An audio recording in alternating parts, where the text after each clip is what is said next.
Testemunhos para a Igreja, volume 6, capítulo 47.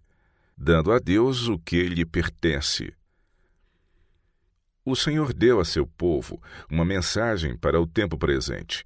Ela se encontra no 3º capítulo de Malaquias. O Senhor não poderia ter expresso as suas ordens de modo mais claro e impressivo do que o fez nesse capítulo. Devemos ponderar que as reivindicações de Deus a nosso respeito são mais importantes do que todas as demais. Ele nos dá com abundância, e o ajuste que fez com o homem é que a 10ª parte de todos os bens lhe seja restituída. O Senhor confia liberalmente seu tesouro a seus mordomos, mas quanto ao dízimo diz: este me pertence. Na mesma proporção em que Deus dá ao homem seus bens, este deve restituir a Deus fielmente a 10ª parte de todos os seus proventos. Essa instituição foi estabelecida pelo próprio Cristo. Essa contribuição envolve resultados solenes e eternos, e é demasiadamente sagrada para ser deixada ao arbítrio do homem. Não devemos nos sentir em liberdade para proceder como nos apraz nessa questão. Em obediência às ordens de Deus, devemos separar quantias regulares, santificadas para a obra do Senhor. Primícias. Afora o dízimo, o Senhor requer de nós as primícias de todas as nossas rendas, e isso para que a sua obra na terra possa ser amplamente custeada. Os servos do Senhor não devem estar limitados a suprimentos escassos. Seus mensageiros não devem ter as mãos atadas em seu trabalho de levar as palavras da vida. Ao proclamarem a verdade, devem ter ao seu dispor meios suficientes para promover a obra de tal modo que ela exerça o maior e mais abençoado efeito. Importa fazer obras de caridade e auxiliar os pobres e sofredores. Para esse fim devem ser empregados donativos e ofertas. Essa obra deve ser realizada especialmente em campos novos, onde não foi fincado ainda o estandarte da verdade. Se todo o povo professo de Deus, velhos e moços, cumprisse o seu dever, não haveria carências na casa de seu tesouro. Se todos devolvessem fielmente seus dízimos e devotassem ao Senhor as primícias de suas entradas, não escasseariam os fundos para a sua obra. Mas a lei de Deus deixou de ser respeitada ou obedecida, e isso tem gerado carência de recursos. Lembrar-se dos pobres. Toda extravagância deve ser eliminada de nossos hábitos, porque o tempo que nos resta para trabalhar é curto. Por toda parte ao nosso redor, vemos miséria e sofrimento, famílias em falta do necessário, crianças sem comida. A casa do pobre ressente-se, muitas vezes, da falta de móveis indispensáveis, de colchões e roupa de cama. Muitos vivem em simples casebres, destituídos de conforto. O clamor dos pobres chega aos céus. Deus vê e ouve. Mas muitos se glorificam a si mesmos. Enquanto seus semelhantes curtem a miséria, passando fome, eles gastam grandes somas com mesa farta, comendo muito mais do que é necessário.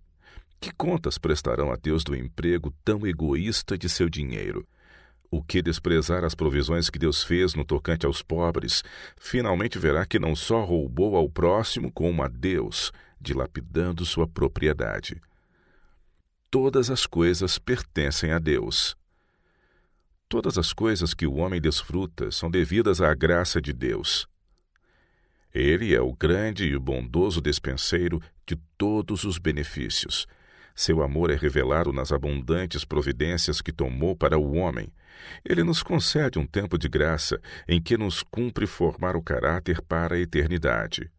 Não é porque ele necessite de algo que nos pede uma parte de nossos bens para ele.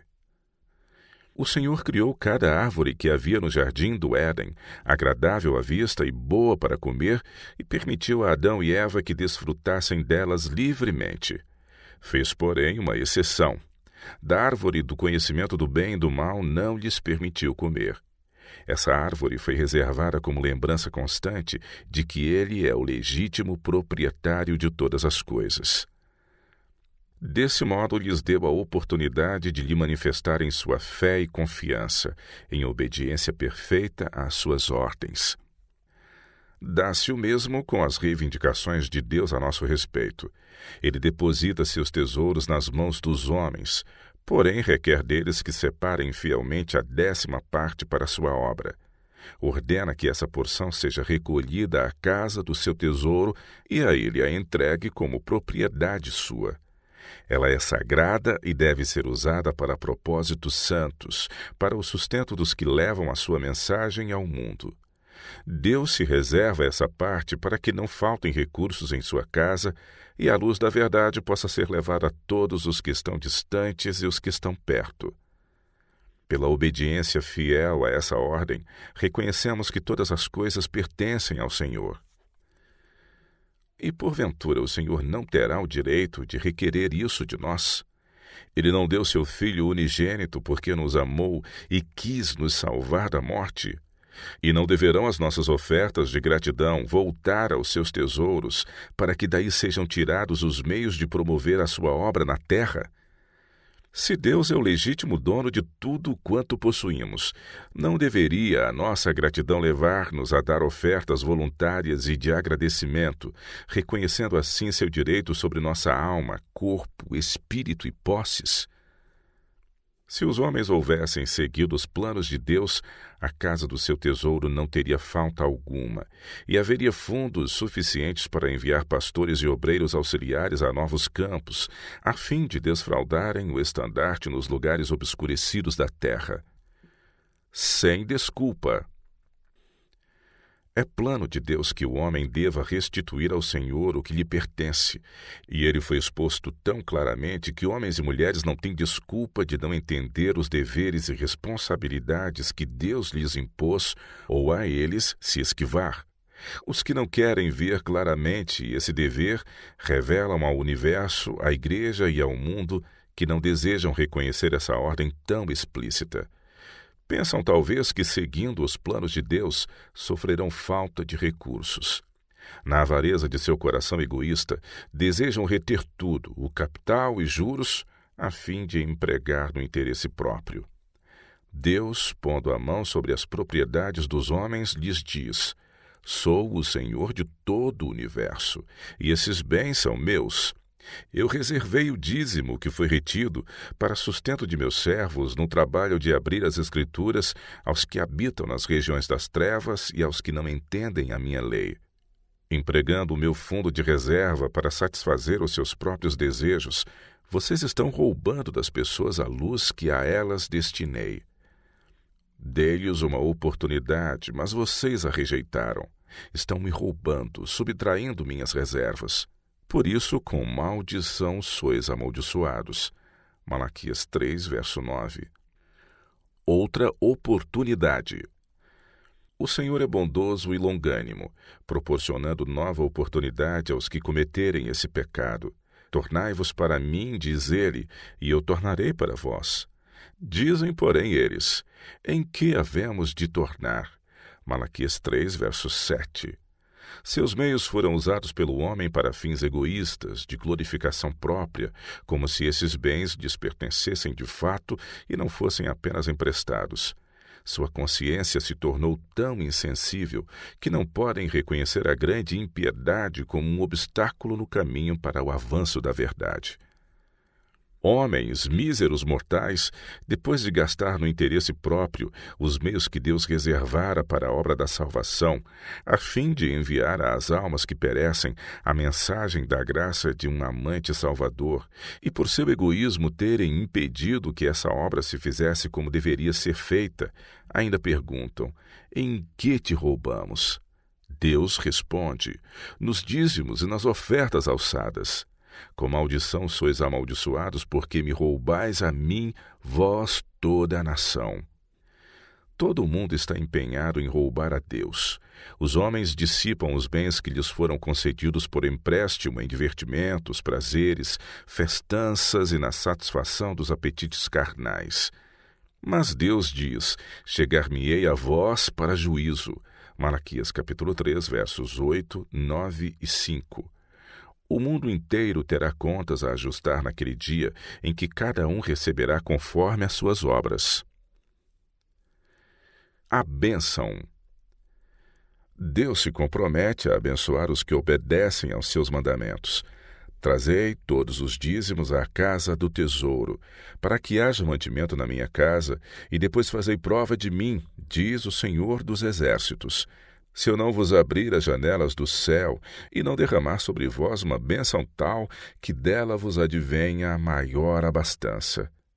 E por causa de vós repreenderei o devorador, para que não vos consuma o fruto da terra, e a vide do campo não vos será estéril, diz o Senhor dos Exércitos. Malaquias 3, versos 10 e 11. À vista de expressões tão claras e cheias de verdade, como ousará o homem negligenciar um dever tão positivo? Como se atreverá a desobedecer se a obediência a essa ordem implica a bênção de Deus tanto nas coisas materiais como nas espirituais, e se a desobediência equivale à maldição divina? Satanás é o assolador. Deus não pode abençoar quem se recusa a ser mordomo fiel. Tudo o que pode fazer é permitir a Satanás que realize sua obra destruidora. Vemos calamidades de toda espécie e proporções assolarem a terra, porque o poder regulador de Deus não é exercido. O mundo tem desprezado a palavra de Deus. Os homens vivem como se ele não existisse. Da mesma forma que os habitantes do mundo antediluviano recusam aceitar qualquer ideia de Deus. A impiedade cresce em proporção assustadora, e a terra está madura para a ceifa. Os queixosos. As vossas palavras foram agressivas para mim, diz o Senhor. Mas vós dizeis, que temos falado contra ti? Vós dizeis, inútil é servir a Deus. Que nos aproveitou termos cuidado em guardar os seus preceitos e andar de luto diante do Senhor dos Exércitos. Ora, pois, nós reputamos por bem-aventurados os soberbos, também os que cometem impiedade se edificam. Sim, eles tentam ao Senhor e escapam. Malaquias 3, de 13 a 15. Assim murmuram contra Deus os que retiveram o que lhe pertence. O Senhor os convida a prová-lo nisto, trazendo todos os dízimos à casa do tesouro, para verem se não lhes derramará uma bênção. Alimentando sentimentos de rebeldia, porém, queixam-se de Deus ao mesmo tempo que o roubam e dilapidam o que é seu. Ao ser-lhes apresentado o seu pecado, dizem: tive contratempos, minha colheita foi mesquinha, ao passo que os ímpios prosperam. Não vale a pena obedecer às determinações de Deus. Deus, porém, não quer que alguém se conduza queixosamente em sua presença. Os queixosos são os próprios causadores de sua adversidade. Roubam a Deus e sua casa tem lutado com dificuldades porque o dinheiro que deveria entrar para os tesouros do Senhor foi empregado em finalidades egoístas. Recusando-se a executar o plano determinado por Deus, demonstraram sua deslealdade para com ele. Quando Deus os prosperava e eram convidados a devolver-lhe o que lhe é devido, meneavam a cabeça e se negavam a reconhecer esse dever.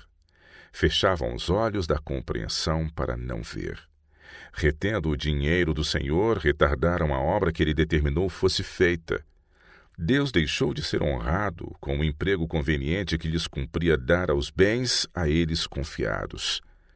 Por isso a maldição caiu sobre eles, permitindo Deus que o devorador destruísse os seus frutos e lhes sobreviessem calamidades. Aqueles que temem ao Senhor.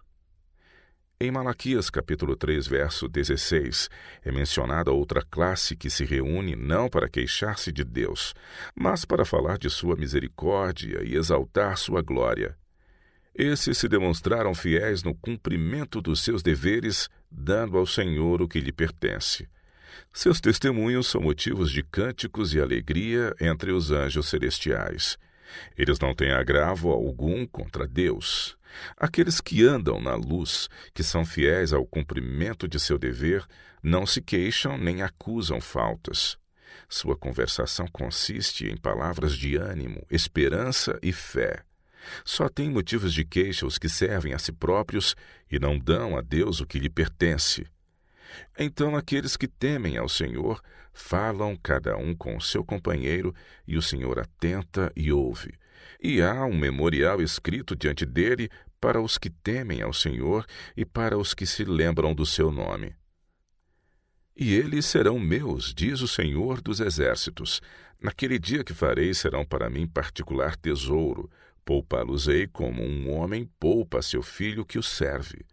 Então vereis outra vez a diferença entre o justo e o ímpio, entre o que serve a Deus e o que o não serve. Malaquias 3, versos de 16 a 18. A recompensa da sincera liberalidade é a mais íntima comunhão do espírito e do coração com o Espírito Santo.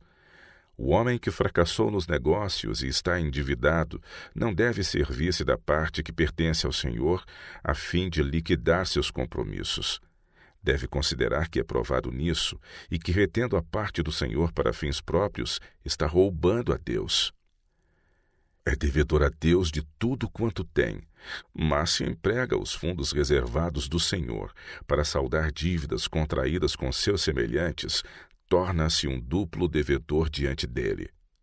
Infidelidade para com Deus é o que se acha escrito junto ao seu nome nos livros do céu. Por apropriar-se dos recursos do Senhor para seu próprio interesse, tem uma conta para saldar com Deus. E a falta de princípios que mostrou nesse ato indevido vai revelar-se também noutros negócios que empreender.